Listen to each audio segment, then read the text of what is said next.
हरे कृष्णा, राधे राधे, राधा वल्लभ, श्री हरिवंश। तो स्वागत है आपका हमारे एक और नए से ब्लॉग में। और ये जो ब्लॉग मैं आपके साथ शेयर करने जा रही हूँ, ये है हमारा कल एकादशी की सायंकालीन दिनचर्या का ब्लॉग। तो ब्लॉग को एंड तक ज़रूर से देखिएगा और कम्प्लीटली वॉच करके बताइएगा कि ब्लॉग आपको कैसा लगा। क्योंकि ये जो ब्लॉग है वो हमारा एकादशी की जो निर्जला एकादशी थी, उसमें जो शाम की पूरी कम्प्लीटली पूजा होती है और जो भी दिनचर्या होती है वो मैंने आपके साथ शेयर की है। तो आप वीडियो को लास्ट तक ज़रूर से देख करके मुझे कमेंट में बताइएगा कि वीडियो आपको कैसा लगा।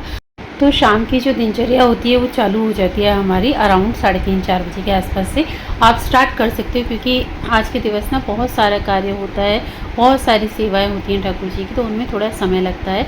तो अगर आप 3 से 4 बजे से स्टार्ट करते हो अपने घर की साफ़ सफाई, दोबारा से रसोई वगैरह शुद्ध करना, फिर दोबारा से स्नान करना, तो आप आराम से 7-8 बजे तक जो ठाकुर जी की आरती वंदन सेवा जो भी नाम जप वगैरह है अपना वो सब कर लेते हो। तो देखो इसी बीच मैंने मतलब कि नहा लिया था, नहा के घर वर की जो घर की सफाई थी वो भी हो गई थी।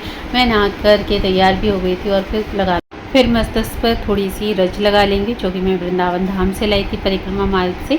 और अगर आपको भी भगवान की भक्ति में निपुणता चाहिए और आपको चाहिए कि जैसे आप ठाकुर जी से प्रेम करते हैं ऐसे आपसे भी ठाकुर जी प्रेम करें और आपके मन में और प्रगाढ़ जो है विश्वास आस्था जागृत हो, तो आपको रज को ज़रूर से पूर्ण भाव के साथ मस्तिष्क पर धारण करना चाहिए, ताकि आपकी जो श्रद्धा भाव है वो बढ़ता चला जाए। और ये वही रज है जिसमें कभी ठाकुर जी स्वयं खेले हैं, स्वयं उन्होंने गौचारण किया है और स्वयं बहुत सी लीलाएं की हैं। तो ये रज साधारण नहीं है।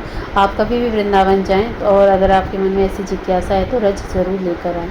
तो देखो उसी के साथ मतलब सारे मैंने दीवट वगैरह जो थे वो धोकर शुद्ध कर लिए थे और बाकी के जो हमारे डेली के दीवट हैं वो भी साफ़ कर लिए थे। आप बना लेंगे रंगोली छोटी सी, क्योंकि अभी शाम होने वाली है और 7 बजे तक थोड़ा सा मतलब हल्की हल्की सी धूप सी दिखती है, पर कोई नहीं, यही आरती का टाइम होता है 6:30-7 बजे का। पर 7:30-8 बजे तक भी आरती कर लेती, क्योंकि 8 बजे तक आरती मानी जाती है ठाकुर जी की। तो देखो अभी सुंदर सी रंगोली जो थी हमारे द्वार पर हमने बना ली थी। अब जो सारे दीप थे उनमें जो घी और तेल हमने भर के रखा था, तो घी और तेल के ये सभी दीपक जो हैं वो हम प्रज्वलित कर लेंगे।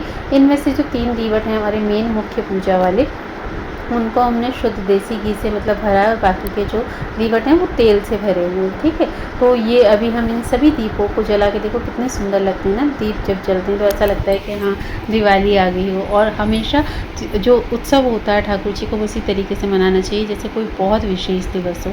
तो अभी हम सारे दीवट जो हैं उनसे लाल जी की आरती कर लेंगे, क्योंकि जब ठाकुर जी की इस तरीके से आरती होती है ना तो वो बहुत खुश होते हैं। आपने देखा होगा कि जो हमारे राधा रमन लाल जी हैं वृंदावन वाले, जब उनका बहुत सुंदर श्रृंगार किया जाता है या बहुत सुंदर उनको राजभोग, बहुत सुंदर वस्त्र धारण कराए जाते हैं, तो उनकी 2 दतोइयाँ दिखती हैं। ऐसे ही हमारे घर में विराजित ठाकुर जी और उनमें कोई अंतर नहीं है।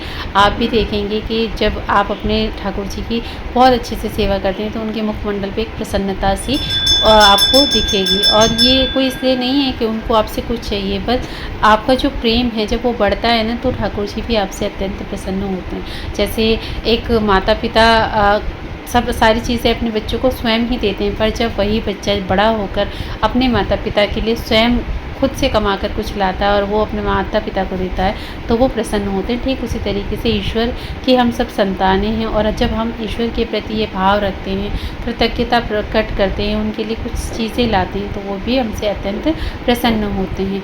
हालांकि वे सारी चीज़ें आप स्वयं ही भोगते हैं बाद में, चाहे प्रसाद हो, जो भी सामग्री आप अर्पित करते हैं वे सब हम ही लोग पाते हैं। पर जब ठाकुर जी की सेवा बहुत अच्छे से होती है तो वो बहुत उनके मुखमंडल पे एक प्रसन्नता दिखाई पड़ती है। तो देखो इस तरीके से हम लाल जी की जो हमारा नृत्य वाला दीवट है जिससे हम ठाकुर जी की नित्य आरती करते हैं, उससे भी ठाकुर जी की आरती कर लेंगे। फिर शंख से भी आरती कर लेंगे और शंख से आरती करने के बाद जो जल होता है शंख का वो हम पूरे घर में छिड़क देंगे। तो इस तरीके से जो एकादशी की विशेष आरती पूजा होती है वो हम लोग करते हैं। और आपको वीडियो कैसा लगा मेरा ज़रूर से बताइएगा।